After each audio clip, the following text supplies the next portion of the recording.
चलने वाला एक वीडियो करना है मुझे। स्पेंसर अभी जा सकते हैं, देखते हैं स्पेंसर ही चलते हैं पहले। अभी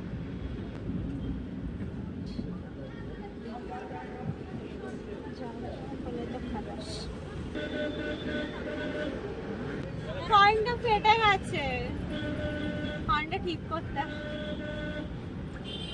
पूरा फटा हुआ आवाज निकल रहा है हॉर्न का, ना घटिया लगता है। हो गया मैं सारा चीज। ओ माय गॉड, सिग्नल खुललो কি একেবারে শুরু করে দিল পে পে পে। অদ্ভুত সেন্স না, মানে কিছু বলার না। কলকাতা তো उधर है, पेंसिल से होके उधर साइड जाता है पप्पा।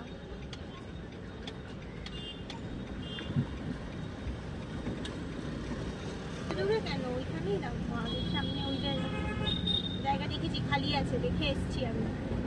আমার জায়গা যেন কেউ না নেয়, উড়িয়ে দেবো আবার বলে দিলাম আমি। দেখে ওই তো এটা করতে যাচ্ছি, ভিডিওটা অফ করে দিচ্ছিল এক্ষুনি, অসহ্য জাস্ট।